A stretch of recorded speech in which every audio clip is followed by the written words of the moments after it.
तो बाबू आज हम लोग अपवर्तक या गुणनखंड के बारे में बताएंगे विस्तृत रूप से।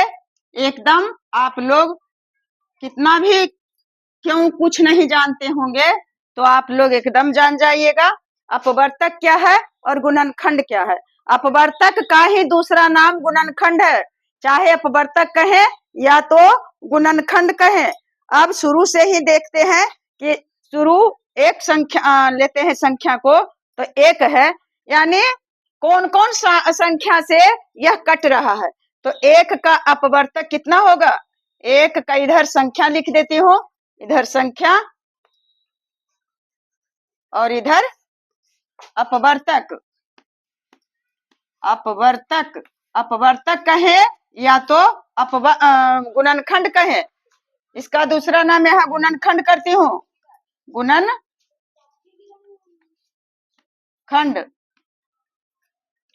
तो बच्चे एक का अपवर्तक होगा, एक जो है संख्या मात्र एक से कट रहा है तो एक का अपवर्तक एक है। फिर दो का अपवर्तक कितना होगा, एक से भी कटेगा और दो से भी कटेगा तो एक, दो का अपवर्तक एक और दो, दो का गुणनखंड एक और दो, और तीन का गुणनखंड यानी तीन का अपवर्तक क्या हो जाएगा, एक और तीन।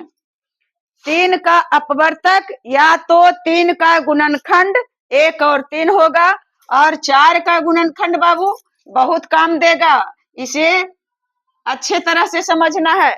चार का गुणनखंड कितना आएगा, या तो चार का अपवर्तक कितना आएगा।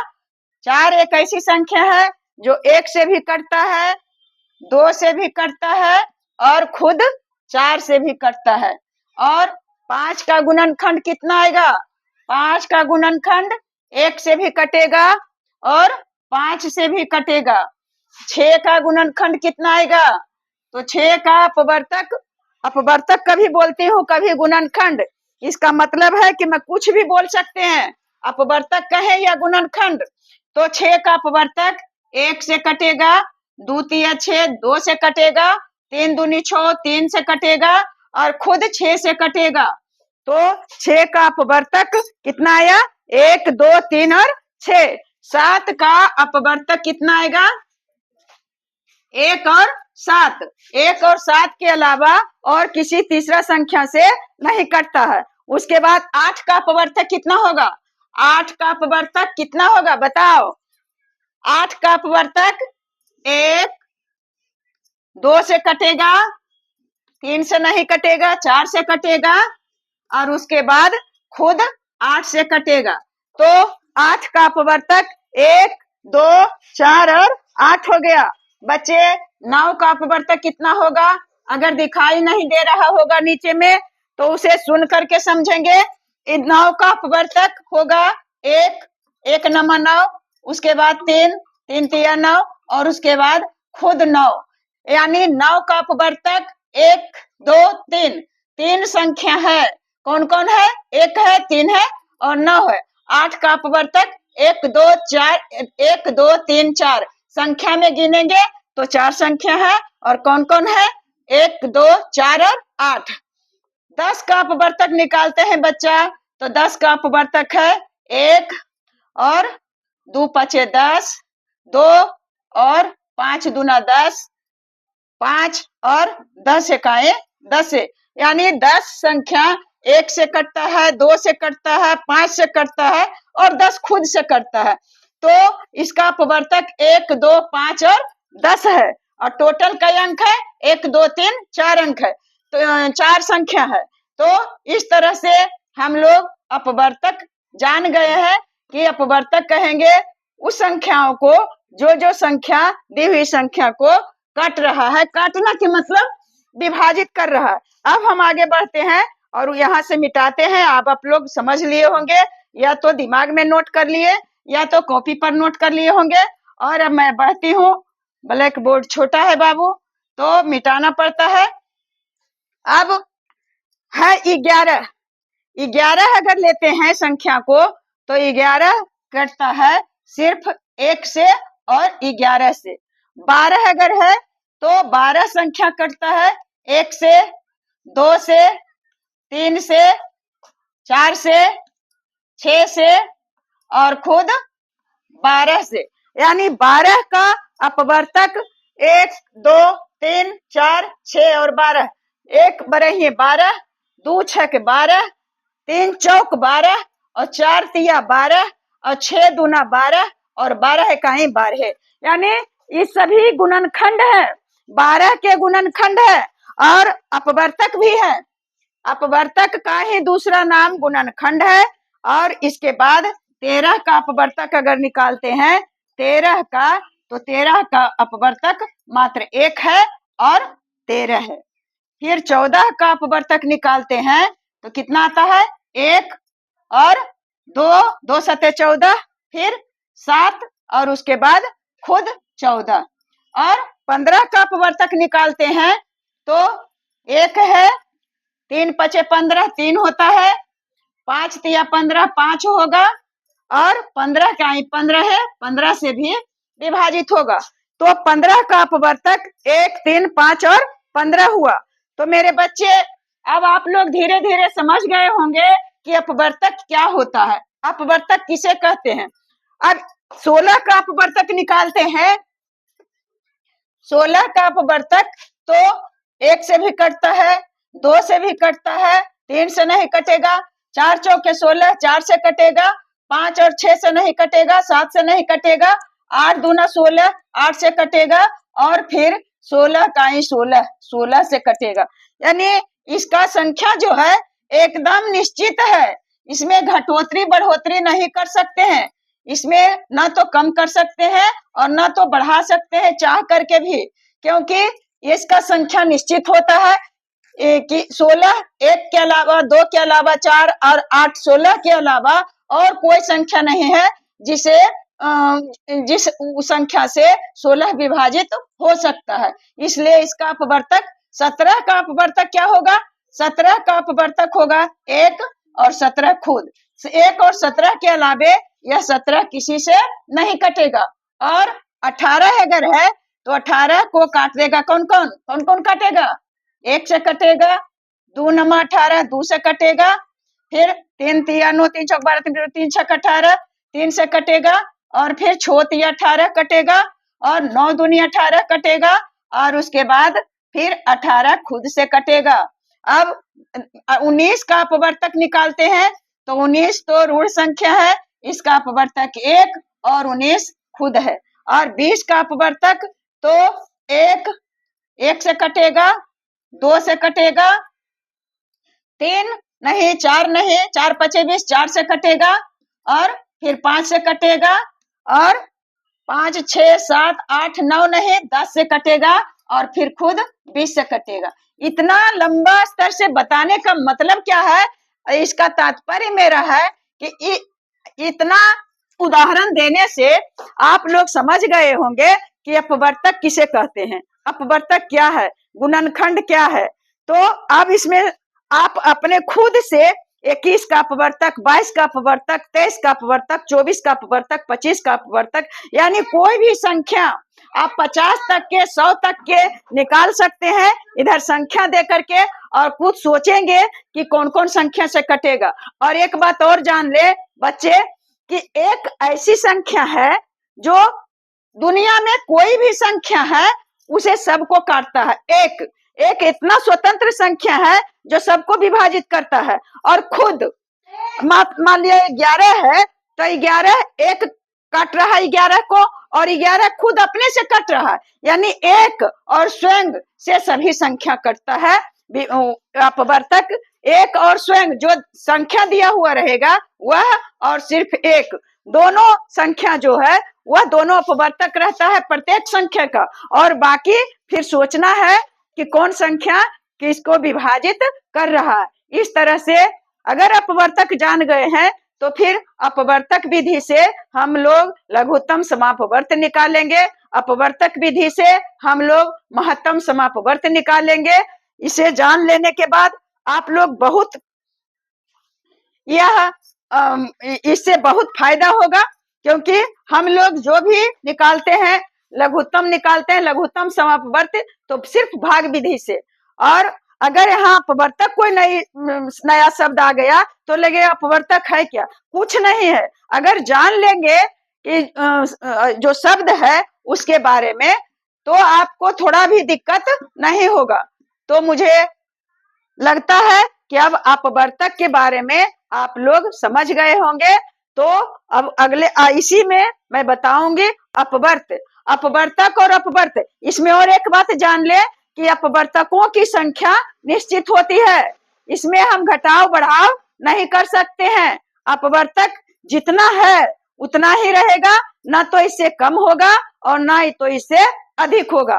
परंतु अगर हम एक दूसरा शब्द है अपवर्त, अपवर्त। अब बच्चा अपवर्त क्या है, अपवर्तक तो जान गए कि संख्या को जिससे जिससे विभाजित होता है वह उसका अपवर्तक होता है। परंतु अपवर्त, अपवर्त क्या है, यहाँ लिखते हैं अपवर्तक के जगह पर अब अपवर्त लिख देती हूँ, क्योंकि बाबू बोर्ड बहुत छोटा है, इससे इतना छोटा बोर्ड तो गिर गया टूट गया और हम मेरे पास कोई साधन नहीं है कि मैं बता सकूं अपवर्त। आप लोग इन्हीं छोटे छोटे साधनों से सीखेंगे अपवर्त। या तो इसका दूसरा नाम है गुणज, इसका दूसरा नाम है गुणज। जैसे अभी तुरंत बताए हैं कि अपवर्तक और उसका दूसरा नाम गुणनखंड, उसी तरह से यहाँ अपवर्त है और इसका दूसरा नाम गुणज है। यह गुणज अलग कोई चीज नहीं है, अपवर्त ही गुणज है। तो मेरे बच्चे अब हम गुणज के बारे में बताएंगे और बीच में इसका क्वेश्चन दे देती हूँ कि 20 तक तो मैं बता चुकी हूँ, उसके बाद 21, 22, 23, 24 और 25 इतना संख्या जो है इतना का अपवर्तक, अपवर्तक निकाल करके और कमेंट बॉक्स में बताइएगा ताकि मैं समझ सकूं कि जो मैं बताई हूं आपको समझ में आ गया है। अगर आपको समझ में मैं देखती हूँ टोटल कमेंट पढ़ती हूँ और बहुत बच्चे ज्यादा करके सही ही बनाते हैं, बहुत कम है जो कभी कभार हो सकता है कि टाइप करने में गलत हो जाए या तो थोड़ा कम समझे, लेकिन अधिकांश बच्चे मेरे बाबू लोग अच्छा ही बनाते हैं, सही ही बनाते हैं। तो मैं सिर्फ लाइक कर देती हूँ, मुझे उसका जवाब देना नहीं आता है उसमें, इसलिए आप लोग जरूर बना करके और उसमें दिखाइएगा। और बार बार आप लोग पूछते हैं कि मैम माँ आप कहाँ की हैं, मैं बिहार की हूँ, राज्य मेरा बिहार है और जिला मेरा नालंदा है बाबू। और इससे ज्यादा क्या मैं अपना परिचय दूं, जिला नालंदा है और बिहार राज्य है। आप लोग कोई छपरा से हैं, बहुत अच्छे बात है कि मेरे ही राज्य का है, अगर दूसरा राज्य के भी है तो कोई बात नहीं है। मैं तो जानती हूँ कि सभी लोग भारतीय हैं और नाम जानने से और गांव जानने से कुछ नहीं होता है। नाम गांव जान करके आप लोग क्या करेंगे, आपको काम करना है, कुछ सीखना है तो बस सीखना है। इसके अलावा जब काम पड़ेगा तो नाम भी बताऊंगी, आप लोग से भी नाम पूछूंगी। मैं लाइव हो सकता है कि संडे को अगर छुट्टी रहे या तो जरूरत पड़े तो मैं लाइव आऊं और लाइव में आप लोग सभी जुड़ने का कोशिश करेंगे। और कमेंट बॉक्स में आप लोग जरूर लिख करके दे दीजिएगा कि कितना बजे लाइव आऊं ताकि आप जुड़ें, क्योंकि बात टाइम बहुत कम है बाबू, आप लोग कम देखते हैं वीडियो को। मुझे भी बहुत करती हूँ, कितना मेहनत करती हूँ मुझे कहने की जरूरत नहीं है, आप लोग खुद समझदार हैं। तो अब मैं काम की बात करती हूँ, अपवर्त के बारे में बताती हूँ। अपवर्त जैसे मैं एक से शुरू की अपवर्तक, उसी तरह से अपवर्त में शुरू करती हूँ। इधर लिखती हूँ संख्या, इधर लिखती हूँ संख्या। बस उदाहरण से ही आप समझ में आए, परिभाषा जान करके एकदम सेम टू सेम परिभाषा को और रट लेंगे उससे कोई फायदा नहीं होगा। लेकिन अगर दिमाग में कोई बात अंकित हो जाएगा तो आप कभी नहीं भूल सकते हैं। तो यहाँ अपवर्त लिखती हूँ, अपवर्त यहाँ जान लीजिएगा ऊपर में लिख दिए हैं गुणज, तो अपवर्त या गुणज एक ही चीज है। अब संख्या लेती हूँ, एक से शुरू करती हूँ, तो संख्या एक का अपवर्त एक इकाई एक, एक दूना दो, एक तिया तीन, एक चौके चार, एक पचे पांच, एक छके छह, एक सते सात, एक अठी आठ। इसके बाद अपवर्तों की संख्या अनिश्चित है। जितना हम एक से गुना, दो से गुना, तीन से गुना, चार से गुना, पांच से गुना, छह से गुना देते जाएंगे और उसका जो गुणनफल होगा, सभी गुणनफल उस संख्या का अपवर्त्य होगा। यह जो संख्या दी हुई है, उस इसी संख्या में अगर एक से गुना किए, दो से गुना किए, तीन से गुना किए, चार से गुना किए, पांच से गुना किए और गुना करने के बाद जो उसका गुणनफल होता है, वह संख्या उसका अपवर्त्य होता है। अब जैसे को लेती हूँ, दो को अगर लेती हूँ तो बेटे दो को क्या करेंगे, दो इकाई दो, दो में पहले नंबर एक से गुना किए, सीरियल अगर निकालेंगे तो दो इकाई दो, दो दूना चार, दो तिया छह, दो चौके आठ, दो पचे 10, दो छके 12, दो सते 14, दो अठे 16, दो नमा 18 और दो दहे 20 और दो एक रही है, क्या होगा 22। इस तरह से बढ़ते जाएंगे, इसका अंत नहीं होगा। दो से गुना, एक से पहले गुना करेंगे, दो से, तीन से, चार से, पांच से, छह से, सात से, आठ से, नौ से, 10 से, 11 से, 12 से, 13 से, 14 से, 15 से, 16 से, 17 से, 18 से, 19 से, 20 से, इस तरह से 21 से, 22 से बढ़ते जाएंगे तो अपवर्त्यों की संख्या अनिश्चित होती है। अभी इसके पहले बताई हूँ इसी वीडियो में कि अपवर्तकों की संख्या निश्चित होती है। अपवर्तकों की संख्या निश्चित होती है क्योंकि वह संख्या कौन कौन संख्या से कटता है, उसका एक सीमा होता है, छोटी संख्या और बड़ी संख्या और बीच में जो जिन जिन संख्याओं से वह विभाजित होता है। परंतु गुणज जो है, अपवर्त्य जो है, इसकी संख्या अनिश्चित होती है।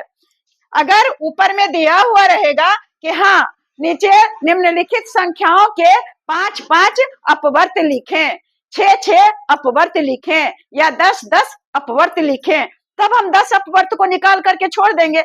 लेकिन अगर रहेगा कि निम्न संख्या का अपवर्त्य, तो कौन एक ही अपवर्त्य को लिखते लिखते आप युग बिता दीजिएगा तो भी अपवर्त्य नहीं खत्म होगा। इसलिए फिर 3 का अपवर्त्य निकालेंगे तो क्या हो जाएगा, 3 इकाई 3, 3 दूना 6, 3 तिया 9, 12, 15, 18, 21, 24, 27, 30, 33, 36, 39। इस तरह से आगे बढ़ते जाएंगे तो अपवर्त्य कभी खत्म नहीं होगा और कभी लास्ट करने के लिए भी कोई सा बेहूदगी प्रश्न नहीं आएगा, क्योंकि जो गणितज्ञ है सभी जानते हैं कि इसका अंत नहीं होगा। तो रहेगा आपको कि जानना चाहिए, लेकिन हर एक बात को, छोटी छोटी बातों को जानना चाहिए। यह नहीं समझना चाहिए कि किस क्लास का है। गणित कोई क्लास का नहीं होता है बेटे। गणित जो नहीं जान रहे हैं, अगर क्लास 10 का है और क्लास 5 का गणित नहीं जान रहे हैं, तो फिर हम उसको सीख करके ही 6, 7, 8, 9 आगे बढ़ेंगे और जान सकते हैं। एक सीढ़ी के बाद दूसरा, तीसरा, चौथा के बाद ही हम अपने मंजिल पर पहुंचेंगे, छत पर पहुंचेंगे। इस तरह से किस क्लास का पढ़ाते हैं, कोई कमेंट करते हैं कि मैडम आप किस क्लास का पढ़ाते हैं, तो बच्चों मुझे जितनी जानकारी है मैं अपने मन से प्रश्न लिखती हूँ और बताती हूँ, किसी बुक से सहारा नहीं लेती हूँ। जितना मुझे आता है, चाहे क्लास आप जो समझे मैं बताती हूँ। और फिर क्लास से तो मैं 8 तक का ही हूँ, मेरे विद्यालय में 8 तक का ही एक होता है, क्योंकि मैं मिडिल स्कूल का ही प्राइमरी टीचर हूँ, लेकिन मिडिल स्कूल में हूँ, इसलिए इससे ज्यादा और क्या परिचय दूं। 4 में 1 से गुना करेंगे, 4 इकाई 4 है, 4 दूना 8, 4 तिया 12, 4 चौक 16, 4 पचे 20, 4 छक 24, 4 सते 28, 4 अठी 32, 4 नवा 36। इस तरह से आगे बढ़ते जाएंगे और गुंजों की संख्या भी, अपवर्तों की संख्या भी बढ़ते जाएगी। फिर अगर 5 का अपवर्त करेंगे, निकालेंगे, तो 5, 10, 15, 20, 25 इस तरह से आगे बढ़ते जाएंगे। अगर 6 का अपवर्त निकालना है तो 6 का अपवर्त निकालेंगे तो 6, 12, 18, 24, 30, 36 इस तरह से आगे बढ़ते जाएंगे। 7 का अपवर्त निकालना है तो 7 पहले 7 होगा, क्योंकि 7 में पहले 1 से गुना किए तो 7, फिर 7 में अगर 2 से गुना किए तो हो गया 14, 7 में 3 से गुना किए तो हो गया 21, 7 में 4 से गुना किए तो हो गया 28 और उसके बाद 7 में 5 से गुना किए तो हो गया 35 और 7 में 6 से गुना किए तो हो गया 42। इस तरह से हम निकालते जाएंगे। अब मुझे लगता है कि आप लोग तो अच्छे हैं, समझदार हैं, यंग हैं, आप लोग अपवर्त के बारे में अच्छी तरह से समझ गए होंगे। इसमें कोई दो राय की बात नहीं है, समझ गए होंगे। और यही अगर यह समझ गए हैं, इस टॉपिक को बताने का मेन मकसद था कि इसके आगे मैं बहुत कुछ बताने वाली हूँ और उसको समझना, पहले अपवर्तक और अपवर्त को अच्छी तरह से समझना जरूरी था। तो बाबू अब अपवर्तक और अपवर्त समझ गए होंगे।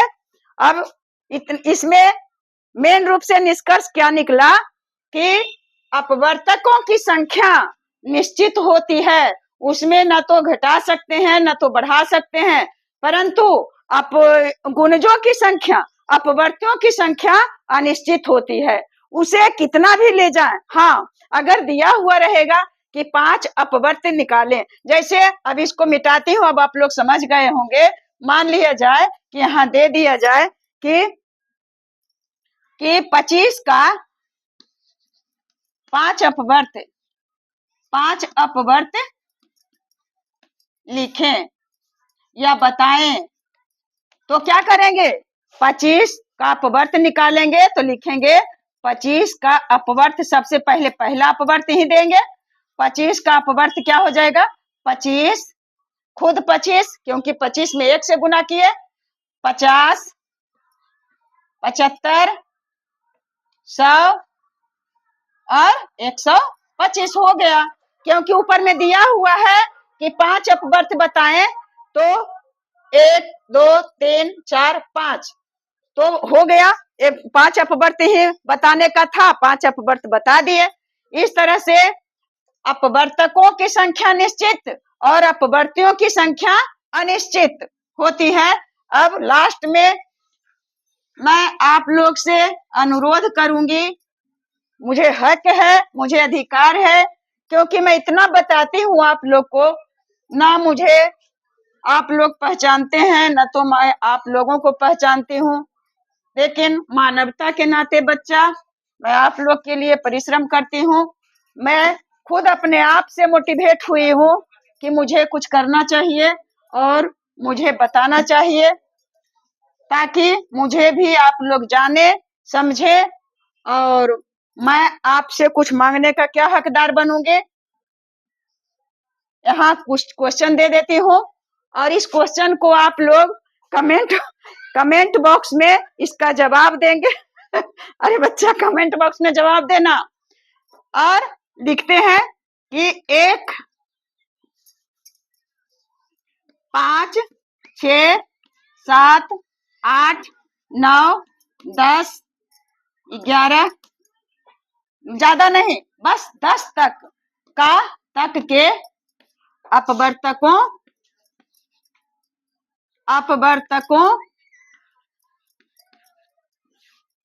को बताएं। मैं लिख देती हूँ इतना, कम से कम एक संख्या का अपवर्तक भी बता करके बता दीजिए, क्योंकि अपवर्तक की संख्या निश्चित होती है, इसमें कोई दो राय की बात नहीं है। इसको एक संख्या या दो संख्या जिससे जो बन पड़ेगा वह बता दीजिएगा, तो मैं अपने आप को धन्य समझूंगी बाबू। और मुझे लगेगा कि मैं जो इतना मेहनत करती हूँ, स्कूल में 4 बजे तक रहती हूँ, उसके बाद आकर के इतना मेहनत करती हूँ, क्यों? सिर्फ आप लोगों के लिए। मुझे लगता है कि जो बच्चे गरीब हैं, जो बच्चे, क्योंकि इसलिए कि मैं गरीबी में पली हूँ, मैं जानती हूँ कि गरीबी क्या है। इसलिए मुझे उन सारे गरीब बच्चों पर मुझे ममता आता है कि जिनके पास पढ़ने के लिए ट्यूशन के लिए फी नहीं है। तो वे बच्चे अगर देखेंगे तो उनको मुझे और कोई लोभ नहीं है। मैं लगेगा कि अगर वो समझ जाते हैं तो वे भी अपने आप को गरीब नहीं समझेंगे, वे भी कुछ कर सकते हैं, क्योंकि मैं सिर्फ बेस मजबूत करती हूँ। अगर इसको देख करके सब सारा का सारा बेस मजबूत हो जाएगा तो ऊंचे क्लास के वीडियो को देख करके इतना भी आगे चल करके और वे समझ जाएंगे। क्योंकि मैं माँ हूँ, टीचर के साथ साथ एक माँ हूँ, और एक माँ जानती है कि किस तरह से बच्चों को सिखाया जाए। तो बच्चे, आप लोग से अनुरोध करती हूँ कि आप लोग मेरे वीडियो को देख करके कमेंट करेंगे, लाइक करेंगे, शेयर करेंगे, सब्सक्राइब करेंगे, और बाकी कुछ नहीं। बेस्ट ऑफ लक मेरे बच्चे।